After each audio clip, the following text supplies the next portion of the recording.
നമസ്കാരം. Astrology master ക്ലാസ്സിൻ്റെ പുതിയൊരു അധ്യായത്തിലേക്ക് എവർക്കും സ്വാഗതം. നമ്മൾ ഇന്ന് ചർച്ച ചെയ്യുന്ന വിഷയം കുറച്ച് ഇമോഷണലായിട്ട് കണക്ഷനുള്ള ഒരു വിഷയമാണ്. അതായത് സന്താനം, പാരമ്പര്യം ഇത്യാദി വിഷയങ്ങളെക്കുറിച്ച് ചിന്തിക്കാത്തവരാരുമില്ല. ഗൃഹസ്ഥരായിട്ട് ജീവിക്കുകയാണെങ്കിൽ ആ ഗാർഹസ്ഥ്യധർമ്മം പൂർത്തിയാവണമെങ്കിൽ പരമ്പരകൾ ഉണ്ടാവണം എന്നുള്ളൊരു വിശ്വാസമുണ്ട്. ആ ഒരു വിശ്വാസം കറക്റ്റാണ്. കാരണം അങ്ങനെ സന്താനമുള്ളത് കൊണ്ടാണ് ലോകം മുന്നോട്ട് പോകുന്നത്. എല്ലാവരും കുട്ടികൾ വേണ്ട തീരുമാനിച്ചിട്ട് അടുത്തൊരു 100 വർഷം കൊണ്ട് ഈ ലോകം മനുഷ്യരാശി തന്നെ അവസാനിക്കും. ഇപ്പോൾ കുട്ടികൾ വേണം, ലൈഫ് വേണം. ഒരു സെക്കൻഡ് ഹാഫ് ലൈഫിൻ്റെ പ്രാധാന്യവും കമ്മിറ്റ്മെൻറ്റും എല്ലാം കുഞ്ഞുങ്ങളെ ഊന്നിയാണ് മിക്ക ആൾക്കാരും പോകുന്നത്. ഇപ്പം നമ്മുടെ അച്ഛനമ്മമാരും അവരുടെ ജീവിതത്തിലെ ഇല്ലായ്മകളിലും വല്ലായ്മകളിലും ഒക്കെ അവരുടെ ത്യാഗത്തിൻ്റെയും കൂടെ ഫലമാണ് നമ്മുടെയൊക്കെ ജീവിതം. അതുപോലെ തന്നെ നമ്മളും കല്യാണം കഴിച്ച കുട്ടികളൊക്കെ ആയി മുന്നോട്ട് പോകുമ്പോൾ നമ്മൾ പലതും നമുക്ക് വേണ്ട ഒരുപാട് സന്തോഷങ്ങൾ നമ്മൾ കുഞ്ഞുങ്ങൾക്ക് വേണ്ടിയും അവരുടെ വളർച്ചയ്ക്ക് വേണ്ടിയും ഒക്കെ മാറ്റിവെക്കും. അതുകൊണ്ട് ഇപ്പം ഞാൻ സിനിമയൊക്കെ കാണുന്ന സമയത്ത്, ഇപ്പോൾ അല്ലെങ്കിൽ ടി വി കാണുന്ന സമയത്ത്, ഇപ്പോൾ വൈഫൊക്കെ ആണെങ്കിലും ടി വി കാണുന്ന സമയത്ത്, അല്ലെങ്കിൽ എൻ്റെ അച്ഛനൊക്കെ ആണെങ്കിലും ടി വി കാണുന്ന സമയത്ത് കുട്ടികൾ വന്നിട്ട് പെട്ടെന്ന് റിമോട്ട് മേടിച്ച് കാർട്ടൂണൊക്കെ കാണുമ്പോൾ ഒന്നും പറയത്തില്ല. ആ ചെറിയ കാര്യങ്ങളിൽ പോലും അത് മാറ്റി വെച്ചിട്ട് കുഞ്ഞുങ്ങളുടെ കൂടെ ആ കാർട്ടൂൺ കണ്ട് ഇരിക്കുന്ന ഒരു രീതിയിലേക്കൊക്കെ മാറും. ബിക്കോസ് അങ്ങനെയാണ് അതിൻ്റെ ഒരു രീതി. അതാണ് കമ്മിറ്റ്മെൻറ്റ് എന്ന് പറയുന്ന ആ ഒരു കുഞ്ഞുങ്ങളോടുള്ള സ്നേഹം. അപ്പം 5th ഹൗസാണ് നമ്മൾ ചർച്ച ചെയ്തുകൊണ്ടിരുന്നത്. അപ്പോൾ 5th ഹൗസ് ആണ് ഇതിൻ്റെ പ്രധാനമായിട്ടുള്ള കാര്യങ്ങളെ നിശ്ചയിക്കുന്നത്. എന്താണെന്ന് ചോദിച്ചു കഴിഞ്ഞാൽ 5ാം ഭാവം, 5ാം ഭാവത്തിൻ്റെ ബലം, 5ാം ഭാവാധിപൻ നിൽക്കുന്ന രാശി, 5ാം ഭാവത്തിൽ നിൽക്കുന്ന ഗ്രഹം, അതുപോലെ തന്നെ വ്യാഴം, ഇതിൻ്റെ ബലമാണ് സന്താന ഭാഗ്യത്തെയും സന്താന ലാഭത്തെയും ചിന്തിക്കുന്നത്. അപ്പം ഈ സന്താനങ്ങൾ ഉണ്ടാവാൻ വൈകുന്നവർ എന്തോ മോശക്കാരാണെന്നുള്ളൊരു ചിന്ത ഉണ്ട് പലർക്കും. ഈ പുമ്മെന്ന നരകത്തിൽ നിന്ന് കരകയറണമെങ്കിൽ പുത്രൻ ഉണ്ടാവണം, അതുകൊണ്ട് ആൺകുട്ടികളെ മാത്രം ഉണ്ടാവുന്നതാണ് ഐശ്വര്യം, പെൺകുട്ടികൾക്ക് അത്ര ഐശ്വര്യം ഇല്ല എന്നൊക്കെ ഉള്ളൊരു ചിന്തയുണ്ട്. കേരളത്തിൽ അതൊക്കെ കുറേ മാറിയിട്ടുണ്ട്. അത് അതിൻ്റെ കോണ്ടെക്സ്റ്റൊക്കെ ഈ ശ്ലോകങ്ങൾ മാത്രം എടുത്തിട്ട് അത് ഏത് കോണ്ടെക്സ്റ്റിലാണ് പറഞ്ഞിട്ടുള്ളതെന്നൊന്നും ഒരാരും നോക്കാറില്ല. ഇപ്പോൾ ശ്രീകൃഷ്ണ പരമാത്മാവിന് മകനായിട്ട് കിട്ടാൻ വേണ്ടിയിട്ട് എത്രയോ കാലം അവർ തപസ് ചെയ്തിരുന്നു എന്നുള്ളതാണ്. ഒന്നാലോചിച്ചു. സന്താനങ്ങളില്ലാതിരുന്നതിൽ നിന്നുമാണ് പിന്നീട് എത്രയോ നമ്മൾ പുരാണങ്ങൾ വായിച്ചു കഴിഞ്ഞ് സന്താനമില്ലാത്തവർ എത്രയോ കാലം പ്രാർത്ഥനയും യാഗങ്ങളും നടത്തി എത്രയോ പുണ്യകർമ്മങ്ങൾ ചെയ്തിട്ടാണ്, സുഹൃതകർമ്മങ്ങൾ ചെയ്തിട്ടാണ് സന്താനം ഉണ്ടാക്കുക. അതായത് നമുക്ക് രാമായണത്തിൽ ശ്രീരാമചന്ദ്രൻ്റെ കഥയുമായിട്ട് ബന്ധപ്പെട്ട് കാണാം, മഹാഭാരതത്തിലെ പല കഥകൾ കാണാം, നമുക്കിപ്പോഴും വിശ്വസിക്കാൻ പറ്റാത്ത പല കാര്യങ്ങളും കാണാം. ടെസ്റ്റ് ശിശു പോലെ ഈ നമ്മളെന്ന് പറയുന്ന ജലദ്രോണിയിലൂടെ സന്താനമുണ്ടായ ദ്രോണരുടെ കഥ നമുക്ക് കാണാം. അങ്ങനെ കുട്ടികളുമായിട്ട് ബന്ധപ്പെട്ട് കുഞ്ഞുങ്ങൾ ഒരുപാട് വൈകി ഉണ്ടാവുന്നതൊക്കെ പുരാണങ്ങളിലും നമ്മുടെ ഇതിഹാസങ്ങളിലും ഒക്കെ നോക്കി നമുക്ക് ഒരുപാട് കാണാം. അങ്ങനെ വൈകി ഉണ്ടായവരൊക്കെ പലരും വലിയ പുത്രന്മാരുമായിരുന്നു. വലിയ ഒരു ചിലപ്പം ഈശ്വരൻ്റെ റീഇൻകാർണേഷനായിട്ടാണ് പലരും വന്നത്. മഹാവിഷ്ണുവിൻ്റെ റീഇൻകാർണേഷനായിട്ടാണ് ആക്ച്വലി കൃഷ്ണൻ ആവുന്നതും വരുന്നതും ഒക്കെ, ശ്രീരാമനായാലും ഒക്കെ. അപ്പോൾ വൈകി ഉണ്ടായ സന്താനങ്ങളാണ്. കൃഷ്ണൻ ജനിക്കുന്ന കാരാഗ്രഹത്തിൽ വെച്ചു. അപ്പോൾ അതുകൊണ്ട് സന്താനം വൈകുന്നത് കൊണ്ടോ സന്താനം ഇല്ലാത്തത് കൊണ്ടോ ഒന്നും ഇങ്ങനെ ദുഃഖിക്കേണ്ട ആവശ്യം. പൂർവജന്മവുമായിട്ട് ഉള്ളൊരു കണക്ഷനുണ്ട്. ഇപ്പോൾ ദേവകി വസുദേവന്മാർക്ക് മഹാവിഷ്ണു അവരുടെ മകനായിട്ട് ഈ ഭൂമിയിൽ ആ കാലഘട്ടത്തിൽ ജനിക്കണം എന്നുണ്ടെങ്കിൽ ആ അച്ഛനമ്മമാർക്ക് അത്രയും സുഹൃതം വേണ്ടി. അപ്പോൾ ആ ലോജിക്ക് ഉപയോഗിച്ചാൽ മതി. നല്ല സന്താനങ്ങൾ ഉണ്ടാവണമെന്നുണ്ടെങ്കിൽ നല്ല ആൾക്കാരാണ്. ഇപ്പം ഞാൻ ഒരു ഉദാഹരണം പറയാം, നിങ്ങൾക്ക് പഠിക്കാൻ വേണ്ടി വന്നിട്ട്. ഇപ്പം നിങ്ങളൊരു വളരെ ലൗകിക സുഖത്തിലൂടെ കടന്നു പോകുന്ന സമയത്ത് ഉണ്ടാവുന്നൊരു കുഞ്ഞ്, അതിൻ്റെ ജാതകം നോക്കിയാലും മനസ്സിലാവും. അതേ അച്ഛനമ്മമാർ ജീവിതത്തിൻ്റെ കുറേ കാലഘട്ടത്തിലൂടെ കടന്നുപോയി കുറേ ജീവിതാനുഭവങ്ങളൊക്കെ വന്ന് സ്പിരിച്വലായി നന്നായിട്ട് ഈശ്വര പ്രാർത്ഥനയിലൂടെ ശരിക്കും ഒരു കുഞ്ഞുണ്ടാവണം എന്നാഗ്രഹിച്ച് അങ്ങനെ പ്രാർത്ഥിച്ച് നല്ല ദൈവീയമായിട്ടുള്ള രീതിയിൽ പോകുമ്പോൾ ഉണ്ടാകുന്ന കുഞ്ഞും തമ്മിൽ ജാതകങ്ങൾ ഒരുപാട് വ്യത്യാസമുണ്ട്. അത് അച്ഛനമ്മമാരുടെ ക്വാളിറ്റി മക്കളുടെ സോളിനെ സ്വാധീനിക്കും. കാരണം ഉത്തമനായിട്ടുള്ളൊരു കുട്ടി അച്ഛനമ്മമാരുടെ ആ മാനസിക തലങ്ങൾക്കനുസരിച്ചായിരിക്കില്ല അവരിലേക്ക് വരുന്നത്. അപ്പോൾ അതായത് ഒരു സോള് ഓരോ അച്ഛനമ്മമാരെ സ്വീകരിക്കുമ്പം ഒരു ബോഡിയിലൂടെ പുറത്തേക്ക് വരാൻ, തൻ്റെ കർമ്മപൂർത്തീകരണത്തിനായിട്ട് വരാൻ നോക്കുമ്പം ഉറപ്പായിട്ടും ആ ക്വാളിറ്റി വേണമല്ലോ. അത് ജെനറ്റിക്കലിയും ഉണ്ടാവും, സോൾ വൈസും ഉണ്ടാവും. ഇപ്പം ജെനറ്റിക്കലി അച്ഛനമ്മമാരുടെ പരമ്പരകളുടെ ഒരു ക്വാളിറ്റി ബോഡിയിൽ ഉണ്ടാവും. നമ്മൾ പറയത്തില്ല അവനെ കണ്ട എൻ്റെ അപ്പൂപ്പൻ്റെ കൂട്ടായിരിക്കുന്നത്, അല്ലെങ്കിൽ അമ്മൂമ്മയുടെ കൂട്ടായിരിക്കുന്നത്, അല്ലെങ്കിൽ അവരുടെ സ്വഭാവമാണ് ആ ജനറ്റിക്കൽ ഇതായിട്ടുണ്ടാവും. അതുപോലെ തന്നെ സോളിനും ഉണ്ടാവും. അതുകൊണ്ട് പണ്ടുള്ളവർ വളരെ ലളിതമായിട്ട് പറയും, മക്കളെ ദുഷ്ടകളൊന്നും ചെയ്തൊന്നും സമ്പാദിച്ചോ അല്ലെങ്കിൽ മറ്റുള്ളവർ വേദനിപ്പിച്ചോ ഒന്നും വെക്കല്ലേ, കാരണം മക്കൾ അനുഭവിക്കുമേന്ന്. അപ്പോൾ എന്താണെന്ന് വെച്ച് കഴിഞ്ഞാൽ മക്കൾ അനുഭവിക്കുമേ പറയുന്നത് കഴിഞ്ഞാൽ എന്താ എൻ്റെ അർത്ഥം? ഇങ്ങനെ ചെയ്തു വെച്ചാൽ ജനിക്കുന്ന മക്കൾ അത് അനുഭവിക്കാൻ വേണ്ടി യോഗമുള്ള സുഹൃതമുള്ളവർ അങ്ങനെയുള്ളവരായിരിക്കും, ദുഷ്കർമ്മങ്ങൾ ചെയ്തിട്ടുള്ളവരായിരിക്കും മക്കളായിട്ട് വരുന്നത്. അപ്പം അതുകൊണ്ടാണ് അതങ്ങനെ പറയുന്നത്. അതുകൊണ്ട് ജ്യോതിഷത്തിലെ 5-ാം ഭാവം എന്ന് പറയുന്നത് പൂർവ്വജന്മത്തെ കാണിക്കുന്നതാണ്, സോളിനെ കാണിക്കുന്നതാണ്, ദേവനെ കാണിക്കുന്നതാണ്. പുത്രദേവ മഹീവ പുത്ര പിതൃതി പുണ്യാനി സചിന്തയെ, അതായത് പുത്രനെ ചിന്തിക്കണം, രാജാവിനെ ചിന്തിക്കണം, പിതാവിൻ്റെ അച്ഛനെ ചിന്തിക്കണം, അതേപോലെ തന്നെ ഈശ്വരനെ ദേവനെ ചിന്തിക്കണം. സാന്നിധ്യഭാവമാണ് 5. പ്രശ്നമൊക്കെ നോക്കുമ്പോൾ ഈ 5-ാം ഭാവത്തെ 1, 5, 8 സാന്നിധ്യഭാവമായിട്ടാണ് കാണുന്നത്. ഈ പറഞ്ഞ കാര്യങ്ങളിൽ 5-ാം ഭാവം എന്ന് പറയുന്നത് പൂർവ്വജന്മമായിട്ട് ബന്ധപ്പെട്ടതാണ്. ത്രികോണങ്ങൾ പഠിക്കുമ്പോൾ നമ്മളത് മനസ്സിലാക്കിയിട്ടുള്ള പൂർവ്വജന്മമായിട്ട് ബന്ധപ്പെട്ടുള്ളതാണ്. അപ്പം 5-ാം ഭാവത്തിൽ 5-ാം ഭാവം ഓജരാശിയാവുക, പുരുഷഗ്രഹങ്ങൾ നിൽക്കുക, 5-ാം ഭാവാധിപൻ പുരുഷഗ്രഹങ്ങളുടെ നക്ഷത്രത്തിൽ നിൽക്കുക, പുരുഷഗ്രഹങ്ങളുടെ യോഗം വരിക, വ്യാഴം പുരുഷ നക്ഷത്രത്തിലും പുരുഷക്ഷേത്രത്തിലും ഓജരാശിയിലും പുരുഷഗ്രഹങ്ങളോടൊപ്പം യോഗവും വരികയാണെന്നുണ്ടെങ്കിൽ പുരുഷ സന്താനങ്ങൾ കൂടും. തിരിച്ചതുപോലെ യുഗ്മരാശിയും സ്ത്രീഗ്രഹങ്ങളും ശുക്രചന്ദ്ര ബന്ധങ്ങളും വരിക, 5-ാം ഭാവാധിപനും അതുപോലെ തന്നെ വ്യാഴവും ഒക്കെ സ്ത്രീ രാശിയിലും സ്ത്രീഗ്രഹങ്ങളും സ്ത്രീതമാംശത്തിലും ഒക്കെ ആണെങ്കിൽ, യുഗ്മരാശിയിലൊക്കെ ആണെന്നുണ്ടെങ്കിൽ അവർക്ക് സ്ത്രീ സന്താനങ്ങളായിരിക്കും കൂടുതൽ.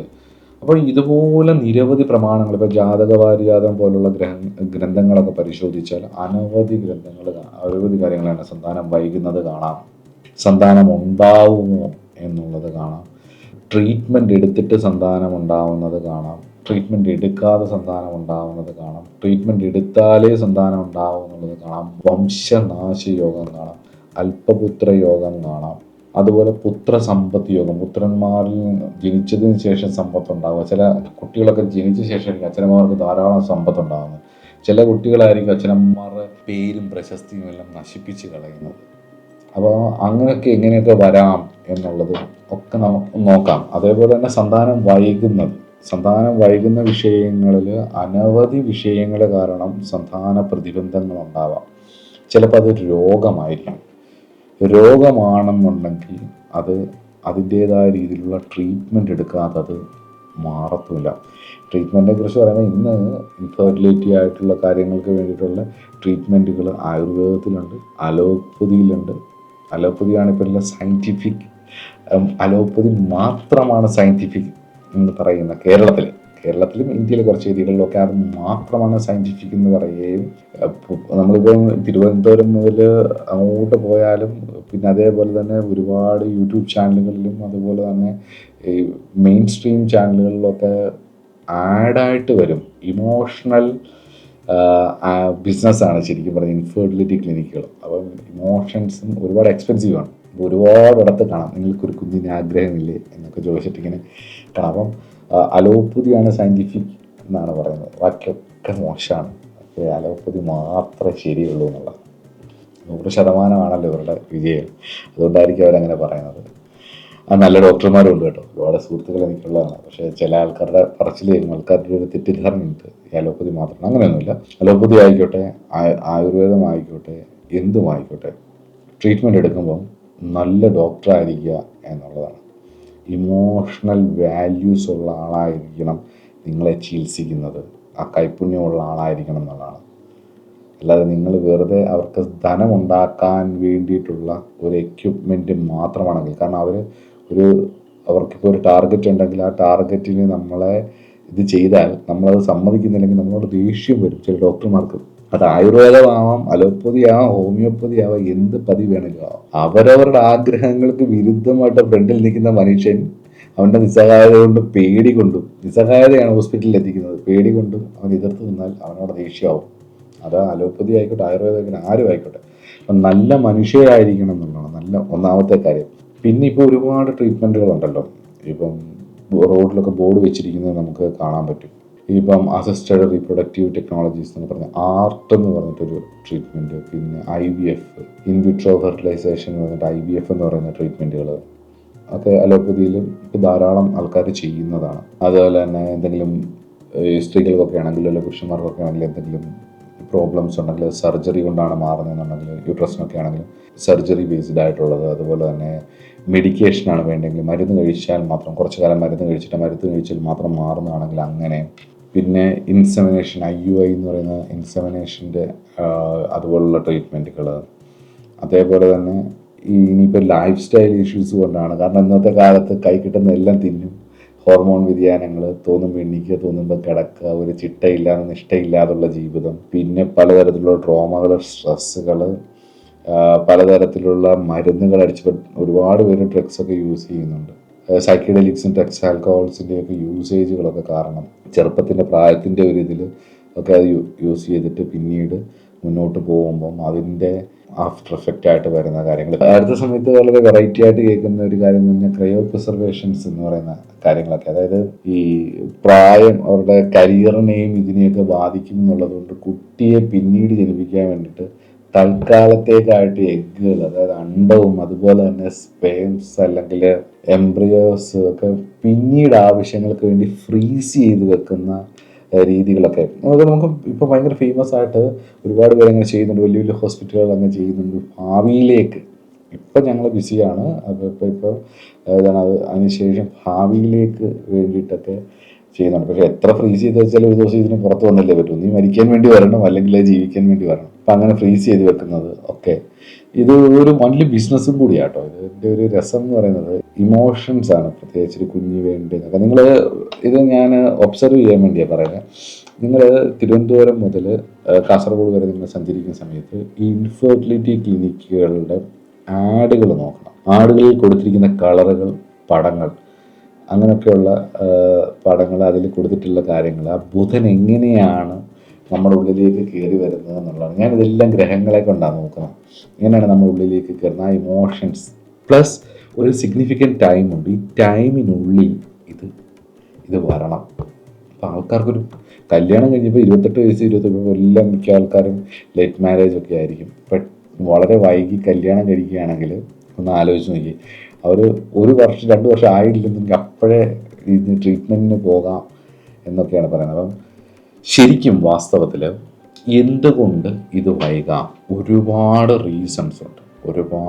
അപ്പോൾ ട്രീറ്റ്മെൻറ്റ് ഏതാണ് എടുക്കേണ്ടതെന്ന് ചോദിച്ചു കഴിഞ്ഞ് കഴിഞ്ഞാൽ അത് നിങ്ങളുടെ ഇഷ്ടമാണ്. നിങ്ങൾക്ക് ഏതാണ് കംഫർട്ടബിൾ, നിങ്ങളുടെ കയ്യിലെ ധനം അനുസരിച്ച് ഏതാണ് പറ്റുന്നത്, ഏറ്റവും കൂടുതലായിട്ട് നിങ്ങൾക്ക് കിട്ടുന്നത്. കാരണം ഇൻഫെർട്ടിലിറ്റി ട്രീറ്റ്മെൻറ്റിന് IVF-നൊക്കെ പോയിട്ട് ഫെയിലായിട്ട് 1-2 പ്രാവശ്യമൊക്കെ പോയിട്ട് ഫെയിലായിട്ടുള്ളവരെ കണ്ടിട്ടുണ്ട്. ആ സ്ത്രീയുടെ രൂപമേ മാറുന്നത് കണ്ടിട്ടുണ്ട്. അത്രയും വേദനകൾ തിന്ന്, അത്രയും സഹിച്ച്, അത്രയും സ്ട്രെസ് അനുഭവിച്ച്.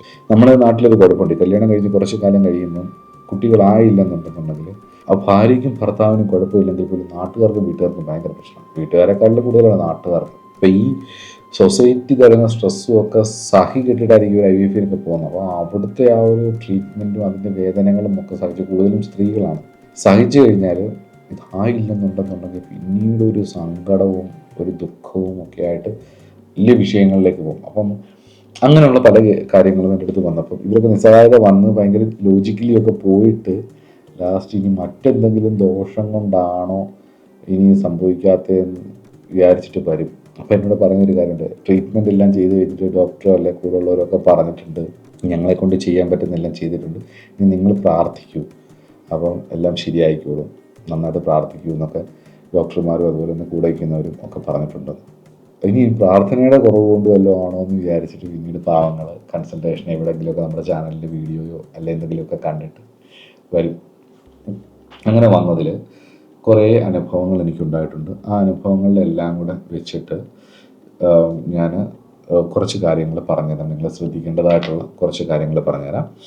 ഈ സന്താന പ്രതിബന്ധ കാരണങ്ങൾ ശരിക്കും പറഞ്ഞു കഴിഞ്ഞാൽ 5-ാം ഭാവമായിട്ട് ബന്ധപ്പെട്ടിട്ട് ജാതകം, അതുപോലെ തന്നെ സന്താന ദീപിക പോലുള്ള ഗ്രന്ഥങ്ങൾ നന്നായിട്ട് ഉപയോഗിക്കണം. അതിനകത്ത് ശ്ലോകങ്ങളൊക്കെ ഭയങ്കര എഫക്റ്റീവാണ്. പ്രത്യേകിച്ച് സന്താന ദീപികയിലെ കാര്യങ്ങൾ ഞാൻ പ്രശ്നങ്ങളിലൊക്കെ എടുത്ത് കൊടുത്തിട്ട് എനിക്ക് നല്ല എഫക്റ്റ് വന്നിട്ടുണ്ട്. അപ്പോൾ അത് ചെയ്യണം. അതുപോലെ തന്നെ 5-ാം ഭാവത്തിൽ നിൽക്കുന്ന ഗ്രഹങ്ങളുടെ എല്ലാം ബലങ്ങൾ എടുക്കണം. അതേപോലെ ട്രീറ്റ്മെൻ്റ് ആണ് വേണ്ടതെന്നുണ്ടെങ്കിൽ 6-ാം ഭാവവും 8-ാം ഭാവം കൊണ്ടാണ് അത് തീരുമാനിക്കുന്നത്. പിന്നെ മറ്റ് ഗ്രഹഭാവബന്ധം കൊണ്ടാണ് തീരുമാനിക്കുന്നത്. ട്രീറ്റ്മെൻ്റ് ആണ് വേണ്ടതെന്നുണ്ടെങ്കിൽ ട്രീറ്റ്മെൻറ്റ് തന്നെ എടുക്കുക, അത് റെഫർ ചെയ്ത് കൊടുക്കുക, എന്നിട്ട് സുഹൃത്തുക്കൾ പറയുക. ട്രീറ്റ്മെൻറ്റ് ചെയ്താലും മാറാത്ത വിഷയങ്ങൾ വരുമ്പോഴാണ് നമുക്ക് കൺഫ്യൂഷൻ ആവുന്നതും അതെന്ത് ചെയ്യണമെന്ന് ചിന്തിപ്പിക്കുന്നതും. അപ്പോൾ അതിനനുസരിച്ച് നമ്മൾ ശ്രദ്ധിക്കുമ്പോൾ ട്രീറ്റ്മെൻറ്റ് ഇല്ലാതെ തന്നെ പിന്നീട് കുഞ്ഞുങ്ങളാവുന്ന കണ്ടുകൊണ്ട്, ഇപ്പോൾ ഒരു ഉദാഹരണം പറയാം. എനിക്കറിയാവുന്ന നമ്മളൊരു ക്ലയൻറ്റ്, നമുക്ക് വളരെ അറിയാവുന്ന ഒരാൾ ആദ്യം ട്രീറ്റ്മെൻറ്റ് എടുത്താണ് കുട്ടി ഉണ്ടായത്. പിന്നീട് ഏകദേശം 5 വർഷം കഴിഞ്ഞിട്ട് അവർക്ക് രണ്ടാമൊരു കുഞ്ഞുണ്ടായത് ട്രീറ്റ്മെൻറ്റ് ഇല്ലാതാണ് ഉണ്ടായത്. മനസ്സിലാവുന്നുണ്ടോ? അപ്പം അങ്ങനെയുള്ള അനുഭവങ്ങളുണ്ട്. അതപ്പോൾ അതെങ്ങനെയാണ് എന്നുള്ളതും കൂടെ നമുക്ക് ചെറുതായിട്ടൊന്ന് നോക്കാം. സന്താന പ്രതിബന്ധ കാരണങ്ങളായിട്ട് രോഗമാണെങ്കിൽ രോഗത്തിനുള്ള ചികിത്സയ്ക്ക് അവരെ വഴിതിരിച്ചു വിടണം. ലൈഫ് സ്റ്റൈൽ കൊണ്ടുള്ള പ്രശ്നങ്ങളാണെങ്കിൽ അങ്ങനെ അത് ഇപ്പം ഹോസ്പിറ്റലിലൊക്കെ ചെല്ലുമ്പോൾ, പ്രത്യേകിച്ച് ആയുർവേദത്തിലൊക്കെ ആണെങ്കിൽ ചെല്ലുമ്പോൾ അവർ ലൈഫ് സ്റ്റൈലാണ് കൂടുതലും നോക്കുന്നത്. അതുപോലെ പ്രകൃതി ചികിത്സയിലൊക്കെ ചെല്ലുമ്പോൾ അവർ ആദ്യം അതാണ് ശരിയാക്കുന്നത്. അത് ശരിയാക്കുമ്പോൾ തന്നെ കുറേയൊക്കെ പ്രശ്നം. നമ്മുടെ ശരീരത്തിന് അങ്ങനൊരു ഗുണമുണ്ട്. നമ്മൾ ഇതിനെ ശരീരത്തെ ഒന്ന് സമ്മതിച്ച് നന്നായിട്ട് അങ്ങ് പിണങ്ങി അങ്ങ് തിരിയുമെങ്കിലും എന്ത് ചെയ്താലും പിന്നെ റെഡി ആവില്ല. പക്ഷെ നമ്മുടെ ശരീരമല്ല. അപ്പം നമ്മളെപ്പോലെ തന്നെയാണ്. നന്നായിട്ട് അങ്ങ് പിണങ്ങിയ പിന്നെ അങ്ങ് തിരിയുമെങ്കിലും നോക്കിയ നന്നായിട്ട് കൂടെ നിൽക്കുന്ന ആളാണ്. അപ്പം പഴയതെല്ലാം മറക്കും, ക്ഷമിക്കാനും സഹിക്കാനും തയ്യാറുള്ള ആൾ. അപ്പം നല്ല രീതിയിൽ അവർ നോക്കി ലൈഫ് സ്റ്റൈൽ പ്രശ്നങ്ങൾ കൊണ്ട് ആണ് ഈ പ്രശ്നം എന്നുണ്ടെങ്കിൽ അത് മാറി കുറച്ച് കഴിയുമ്പം ആവും. അങ്ങനെ ആവുന്നത് കണ്ടിട്ടുണ്ട്. എന്നാൽ IVF പോലുള്ള ട്രീറ്റ്മെൻറ്റ് എടുത്ത ശേഷം കുഞ്ഞുങ്ങളാവുന്നത് കണ്ടിട്ടുണ്ട്. ചില റിസ്ക് കേസുകളിൽ അതായിരിക്കും കുറച്ചുകൂടെ നല്ലത്. അത് ലൈഫ് സ്റ്റൈൽ കൊണ്ടൊന്നും അല്ലാത്ത ചില കാര്യങ്ങളുണ്ട്. അതിന് ശരിക്കും പറഞ്ഞു കഴിഞ്ഞാൽ മുമ്പേ പറഞ്ഞ പോലെ ഇൻഫെർട്ടിലിറ്റി മുമ്പേ പറഞ്ഞ IVF പോലെ, അല്ലെങ്കിൽ ആർട്ട് പോലെ, അല്ലെങ്കിൽ സർജറി വേണ്ടതാണെങ്കിൽ സർജറിയുടെ അങ്ങനെയൊക്കെയുള്ളതാണെങ്കിൽ അങ്ങനെ തന്നെ ചെയ്യുന്നതായിരിക്കുന്നില്ല. അത് നമ്മൾ നന്നായിട്ട് ശ്രദ്ധിച്ച് പറഞ്ഞു വിടണം. അത് അവരുടെ ഇഷ്ടവും കൂടാണ്. എന്നാൽ ഇതൊക്കെ ചെയ്തിട്ടും ഒരു ഫലവും വരാത്ത കാര്യങ്ങൾ വരുമ്പോൾ ദേവശാപം കൊണ്ടുള്ള സൂതക്ഷയം ഉണ്ടാവാം. കുഞ്ഞുങ്ങൾ ഉണ്ടാവാതിരിക്കുന്നത്, കുഞ്ഞുങ്ങൾക്ക് ബുദ്ധിമുട്ടുള്ള ദേവശാപം കൊണ്ട്, പൂർവ്വജന്മത്തിൽ ഈ ജന്മത്തിലുമായിട്ടുള്ള ദേവശാപം കൊണ്ടുള്ള സൂതക്ഷയം വരാം. പിതൃശാപം നിമിത്തമുള്ള സന്താനഹാനി, അച്ഛൻ്റെ ശാപമോ പൂർവ്വജന്മം വഴിയുള്ള പിതൃശാപമോ പിതൃ പരമ്പരകളുടെ ശാപം നിമിത്തം സന്താനഹാനി വരാം. മാതൃശാപ ഹേതുവായിട്ടുള്ള സന്താനദോഷങ്ങൾ വരാം. അത് ശരിക്കും പറഞ്ഞു കഴിഞ്ഞാൽ ഈ സാധനമൊക്കെ സന്താന ദീപിക എന്ന് പറയുന്ന ഗ്രന്ഥത്തിൽ കുറച്ച് കൂടുതലായിട്ട് അതിൻ്റെ ശ്ലോകങ്ങൾ കിടക്കണം. വളരെ ലളിതമായിട്ടുള്ള ശ്ലോകങ്ങൾ, അതൊക്കെ വായിച്ചാൽ പഠിക്കാൻ എളുപ്പമാണ്. അതുപോലെ ശത്രുദോഷ നിമിത്തമുള്ള സൂതക്ഷയങ്ങൾ, ദുർദേവതാദികൾ മൂലമുണ്ടാവുന്ന സൂതക്ഷയം, മാതാവിനോ പിതാവിനോ പാരമ്പര്യമായിട്ടുള്ള വിഷയങ്ങൾ കൊണ്ടോ ശാപതാപങ്ങളോ കൊണ്ടുവരുന്ന പാരമ്പര്യമായിട്ടുള്ള രോഗങ്ങൾ നിമിത്തമുണ്ടാവുന്ന പ്രശ്നങ്ങൾ, അതുപോലെ തന്നെ ദത്തുപുത്ര യോഗങ്ങൾ, അങ്ങനെ നിരവധി വിഷയങ്ങൾ ഇതിനകത്തുണ്ട്. ഇതെല്ലാം കണ്ടെത്തി വേണം ഫൈനലൈസ് ചെയ്യാൻ. ഏറ്റവും പ്രധാനപ്പെട്ടത് സന്താനമില്ലാത്തൊരു വിഷയം വന്നാൽ ഏറ്റവും പ്രധാനപ്പെട്ടതായിട്ട് ചെയ്യേണ്ടത്, കാരണം ഇൻഫെർട്ടിലിറ്റി ട്രീറ്റ്മെൻറ്റ് എന്ന് പറയുന്നത് ഹ്യൂജ് എക്സ്പെൻസീവാണ്. അതുപോലെ തന്നെ ഇമോഷൻസുമായിട്ട് ആ ഒരു പ്രത്യേക ടൈമിനുള്ളിൽ ചെയ്യേണ്ടതുമാണ്. ശരീരം ഒരുപാട് വേദനകൾ സഹിക്കേണ്ടതുമാണ്, പ്രത്യേകിച്ച് സ്ത്രീകളൊക്കെ. അതുകൊണ്ട് തന്നെ ഇങ്ങനൊരു വിഷയം കണ്ടാൽ, അങ്ങനെ ഒരു കാര്യം ചെയ്യാൻ, ട്രീറ്റ്മെൻറ്റ് ചെയ്യുന്ന മോശമല്ല, ചെയ്യുന്നത് കണ്ടാൽ നിങ്ങളുടെ ശരീരം ട്രീറ്റ്മെൻറ്റ് ചെയ്ത് കുഞ്ഞുങ്ങളുണ്ടാകുക എന്നുള്ളതാണല്ലോ ഡോക്ടർമാർ നിങ്ങൾക്ക് പറഞ്ഞ വാക്ക്. അതുണ്ടായിക്കഴിഞ്ഞു അതിനുശേഷം നിങ്ങളുടെ ശരീരത്തിന് എന്താണ് ബുദ്ധിമുട്ടെന്നുള്ളതൊന്നും അവരറിയത്തുമില്ല, അവർക്ക് അറിയേണ്ട കാര്യമില്ല. ഇതൊക്കെ നോർമലാണെന്ന് അവർ പറഞ്ഞു പോവുകയും ചെയ്യും. അവനവനെ നോക്കേണ്ട കടമ അവനവനുള്ളതായതുകൊണ്ട് ഒരു ഡോക്ടറും, പ്രത്യേകിച്ച് കൊമേഴ്ഷ്യൽ ഹോസ്പിറ്റൽസിൻ്റെ കൊമേഴ്ഷ്യലായിട്ട് ചിന്തിക്കുന്ന, കൊമേഴ്ഷ്യൽ മാനസികാവസ്ഥയുള്ള ഒരാളും, അവരെ കുറ്റം പറയാൻ പറ്റില്ല, ഒരാളും നിങ്ങളുടെ ഈശ്വരനല്ല, ഒരു മനുഷ്യരാണ് അവരെല്ലാം. അതുകൊണ്ട് തന്നെ ഞാനടക്കമുള്ളവർ നമുക്കൊരു ഒരു രോഗം വന്നാൽ, ഒരു പ്രശ്നം വന്നാൽ, നമ്മുടെ ശരീരത്തെ സംരക്ഷിക്കുക എന്നുള്ളത് നമ്മളുടെ ഉത്തരവാദിത്തമാണ്. ഇങ്ങനൊരു പ്രശ്നം വന്നാൽ ഇതം ശരീരം കൗന്ദേയ ക്ഷേത്രമിഥ്യാഭിധീയത എന്ന, ക്ഷേത്രം പോലെ ഈ ശരീരത്തെ സംരക്ഷിക്കുന്ന ക്ഷേത്രമാണിത്. അപ്പം ക്ഷേത്രത്തിന് കയറ്റാൻ പറ്റാത്തൊന്നും ശരീരത്തിൽ കയറ്റാതിരിക്കുക. കുറേ കാലം ഇങ്ങനെ പോയിട്ടുണ്ടെങ്കിൽ, ഫെർട്ടിലിറ്റി ക്ലിനിക്കിന് നിങ്ങൾ ആശ്രയിക്കുന്നുണ്ടെങ്കിൽ അതിനു മുമ്പ് നിങ്ങളുടെ ലൈഫ് സ്റ്റൈൽ കൃത്യപ്പെടുത്തുക. അതിന് വേണ്ടവരുടെ അടുത്ത് ചോദിച്ച്, അതിൻ്റെ എക്സ്പേർട്ടായിട്ടുള്ള ആൾക്കാരുടെ അടുത്ത് ചോദിച്ചിട്ട് വേണം ചെയ്യാൻ. നിങ്ങളുടെ ശരീരത്തിന് എല്ലാം നോക്കി, ബ്ലഡൊക്കെ ചെക്ക് ചെയ്ത് വേണ്ടതെല്ലാം നോക്കിയിട്ട് റൈറ്റ് ഫുഡ്, എക്സസൈസ്, നിങ്ങളുടെ ജീവിത രീതി, ഉറക്കം, ഇതെല്ലാം റെഡിയാക്കി കൃത്യമാക്കിയിട്ട് വേണം ഇങ്ങനെയൊക്കെയുള്ള കാര്യങ്ങൾക്ക് പോകാൻ. കാരണം ഒരു നിഷ്ഠ, ഒരു ചിട്ടയൊക്കെ വരുമ്പോൾ തന്നെ കുറേ കാര്യങ്ങൾ നേരെയാവും. കാരണം ഇത് ഹോസ്പിറ്റലുകാർ അൾട്ടിമേറ്റ് ആണ്, അല്ലെങ്കിൽ ഹോസ്പിറ്റൽ ബിസിനസ്, ഹോസ്പിറ്റൽ അല്ലെങ്കിൽ അങ്ങനെയൊക്കെയുള്ള കാര്യങ്ങളിൽ മാത്രം വിശ്വസിച്ചിട്ട് നിങ്ങൾ ചെയ്യാനുള്ള കാര്യങ്ങൾ ചെയ്യാതിരിക്കരുത്. നിങ്ങൾ ചെയ്യേണ്ടത് ചെയ്യണം. നിങ്ങൾ ചെയ്യേണ്ട വിഷയങ്ങൾ നിങ്ങൾ തന്നെ ചെയ്യണം. നിങ്ങളുടെ ശരീരത്തെയും കാര്യങ്ങളെയും നോക്കുകയും ചെയ്തുകൊണ്ട് വേണം ട്രീറ്റ്മെൻറ്റുകൾക്ക് പോകാൻ. രണ്ടാമത്, ഈശ്വരനെ ആശ്രയിക്കണം. വ്യാഴമാണ് സന്താനകാരകൻ, സർവീശ്വരകാരകത്വമുള്ള ഗ്രഹമാണ് വ്യാഴം. അതുകൊണ്ട് തന്നെ ഐശ്വര്യം ഉണ്ടാവേണ്ട എല്ലാ കാര്യങ്ങളും ചെയ്യണം. അപ്പോൾ തന്നെ സന്താനം ഉണ്ടാവും. അതുപോലെ തന്നെ ദാനധർമ്മങ്ങളും, വ്യാഴത്തെ പ്രീതിപ്പെടുത്തുന്ന കാര്യങ്ങളെല്ലാം ചെയ്യണം. 5-ാം ഭാവം, 5-ാം ഭാവത്തിൽ നിൽക്കുന്ന ഗ്രഹം, 5-ാം ഭാവാധിപൻ, നക്ഷത്രാധിപൻ, 5-ാം ഭാവാധിപൻ പോയി അംശിച്ച രാശിയുടെ അധിപൻ എന്നീ ഗ്രഹങ്ങൾക്കും വേണ്ട പരിഹാരങ്ങളും ചെയ്ത് വേണം ട്രീറ്റ്മെൻറ്റുകൾക്ക് പോകാൻ. അങ്ങനെ കൃത്യമായിട്ട് വേണ്ടതുപോലെ, ഞാൻ മുമ്പേ പറഞ്ഞ പോലെ, എന്ത് പ്രശ്നം കൊണ്ടാണ് ഈ ബ്ലോക്ക് ഉണ്ടായത്, ശത്രുദോഷമാണോ, അല്ലെങ്കിൽ പിതൃദോഷമാണോ, പിതൃശാപം കൊണ്ടാണോ, മാതൃശാപം കൊണ്ടാണോ, കുടുംബത്തിൻ്റെ ശാപം കൊണ്ടാണോ, അല്ലെങ്കിൽ രോഗം. ശത്രുദോഷം എന്ന് പറഞ്ഞാൽ രോഗം എന്നൊരർത്ഥമുണ്ട് കേട്ടോ. ശത്രു എന്ന് പറയുമ്പോൾ അപ്പുറത്തെ വീട്ടിലെ ആൾക്കാരെന്ന് മാത്രമല്ല, ശത്രു, രോഗം, കടം, ഇതെല്ലാം ഒരു രോഗമായിട്ടുണ്ട്. സായണാചാര്യനൊക്കെ 36 രോഗങ്ങളിൽ ഒരു രോഗമായിട്ട് പറയുന്നത് ദാരിദ്ര്യത്തെയാണ്. ദാരിദ്ര്യം ഒരു രോഗമാണ്. അതുപോലെ തന്നെ ശത്രുത, നമ്മുടെ മാനസിക, അതും ഇതൊക്കെ ഒരു രോഗമാണ്. അപ്പോൾ ഈ രോഗം കൊണ്ടും സൂതക്ഷേമനം, രോഗം ഇഷ്ടം പോലെ ഉണ്ടല്ലോ, അനവധി കാര്യങ്ങളുണ്ട്. അപ്പോൾ അതെല്ലാം വരാം. അപ്പോൾ അതിനെയൊക്കെ മനസ്സിലാക്കിയിട്ട് അതിന് വേണ്ട പരിഹാരങ്ങൾ ചെയ്തുകൊണ്ട് മുന്നോട്ട് പോയാൽ നിങ്ങളുടെ പരമ്പര മുന്നോട്ട് പോകണമെന്ന് ആഗ്രഹമുണ്ട്. കുഞ്ഞുങ്ങൾ വേണമെന്ന് ആഗ്രഹമുണ്ടെങ്കിൽ, കുഞ്ഞുങ്ങൾ വേണമെന്ന് ആഗ്രഹിക്കുന്നുണ്ടെങ്കിൽ, അതിനെ നോക്കണം എന്ന് ആഗ്രഹമുണ്ടെങ്കിൽ, കുടുംബമായിട്ട് പോകണമെന്ന് ആഗ്രഹമുണ്ടെങ്കിൽ, അവരെ പഠിപ്പിക്കണം, അവരെ നോക്കണം, അങ്ങനെ കമ്മിറ്റഡായിട്ട് ജീവിക്കണം എന്ന് ആഗ്രഹിക്കുന്നവരുണ്ടെങ്കിൽ, ഒരുപാട് പേര് അങ്ങനെ ആഗ്രഹിക്കുന്നുണ്ട്, ഒരുപാട് പേർക്ക് അത് ഇഷ്ടവുമാണ്. നമ്മൾ ഈ സോഷ്യൽ മീഡിയയിൽ അവിടെ ഇവിടെ കാണുമ്പോഴത്തേക്ക് ഇതൊന്നും വലിയ കാര്യമില്ല എന്നൊക്കെയാണ് പൊതുവെ ധരിച്ചിട്ട്. അങ്ങനെയൊന്നുമില്ല. അങ്ങനെ വേണമെന്ന്, വിവാഹം കഴിക്കണമെന്നും, കുടുംബമായിട്ട് ജീവിക്കണമെന്നും, നല്ല രീതിയിൽ സെറ്റിലാവണമെന്നും, നല്ലപോലെ കുടുംബം നോക്കണമെന്നും, കുഞ്ഞുങ്ങളെയൊക്കെ നല്ല രീതിയിൽ നോക്കണമെന്നും, അവരെ പഠിപ്പിക്കണമെന്നും, അവരുടെ കാര്യങ്ങൾ നോക്കണമെന്നും ഒക്കെ, ലൈഫിനൊരു പർപ്പസ് വേണമെന്നും, ലൈഫ് ഒരു നല്ല രീതിയിൽ കൊണ്ടുപോകണമെന്നൊക്കെ ആഗ്രഹം. ഇന്നത്തെ കാലത്ത് ലൈഫ് പർപ്പസ് എന്ന് പറഞ്ഞു കഴിഞ്ഞാൽ എന്തെങ്കിലും ബിസിനസ് ചെയ്യുന്നതും ഒറ്റയ്ക്ക് എവിടെയെങ്കിലും കറങ്ങി കിടക്കുന്നതും മാത്രമാണ്. അല്ലെങ്കിൽ അങ്ങനെ സ്വന്തമായി എൻജോയ് ചെയ്യുന്ന കാര്യങ്ങൾ മാത്രമാണ് ലൈഫ് പർപ്പസ് എന്ന് തെറ്റിദ്ധരിച്ച് വെച്ചിട്ടുണ്ട്. കുറേ സെൽഫ് ഹെൽപ്പ് ബുക്കുകൾ വായിച്ചിട്ട് ആൾക്കാർക്കുണ്ടാകുന്ന ഒരിതാണ്. അങ്ങനല്ല, കുടുംബം നോക്കുന്നതും ഒരു കുഞ്ഞിനെ വളർത്തുന്നതും അതിനെ നല്ല രീതിയിൽ ആക്കിയെടുക്കണമെന്നൊരു അമ്മ ആഗ്രഹിക്കുന്നത് അവരുടെ ലൈഫ് പർപ്പസായിട്ട് അത് കണ്ടാൽ എന്താ കുഴപ്പം? അതൊരാളുടെ വ്യക്തിത്വം, അയാൾ അതിൽ സന്തോഷിക്കുന്നുണ്ടെങ്കിൽ എന്താ കുഴപ്പം? മനസ്സിലാവണം. അപ്പോൾ അത് അങ്ങനെ ഉള്ള ആ കാര്യങ്ങൾ ആഗ്രഹിക്കുന്നുണ്ടെങ്കിൽ അത് നോക്കാൻ. അല്ലാതെ ആഗ്രഹമില്ലാതെ വിവാഹം കഴിക്കുന്നത്, ആഗ്രഹമില്ലാതെ കുടുംബം നോക്കുക എന്നൊക്കെ പറയുന്നത് ഭയങ്കര അരോചകത്വമായിരിക്കും. അങ്ങനെയുള്ളവർക്ക് അങ്ങനെയുള്ള വഴി. പക്ഷെ ഇതാഗ്രഹിക്കുന്നവർക്ക് കുടുംബം വേണം, കുഞ്ഞുങ്ങൾ വേണം, സമൂഹമായിട്ട് ഇടപെടണം, അവരുമായിട്ട് കറങ്ങാൻ പോകണം, അവരുമായിട്ട് എൻജോയ് ചെയ്യണം, അവരുമായിട്ട് ട്രിപ്പിന് പോകണം, അവരെ നോക്കണം, അവരുമായിട്ട് ആ ഫാമിലി ഹോം എന്നാണ് ഏറ്റവും നല്ല കംഫർട്ട് പ്ലേസാണത്. നമ്മുടെ സെക്യൂരിറ്റിയുടെ ഭാഗമാണ് വീട്. അതൊക്കെ വേണമെന്ന് ആഗ്രഹിക്കുന്നവർ അങ്ങനെ പോകും. ആ സമയത്ത് ഇങ്ങനെയൊക്കെയുള്ള തടസ്സം വന്നാൽ, പരമ്പര മുന്നോട്ട് പോകണം എന്നാഗ്രഹിക്കുമ്പോൾ ഒക്കെ അത് ലോകത്തിൻ്റെ ഒരു കോൺട്രിബ്യൂഷനാണ്. ലോകം മുന്നോട്ട് പോകുന്നതിനൊരു കോൺട്രിബ്യൂഷനാണ് സന്താനങ്ങൾ.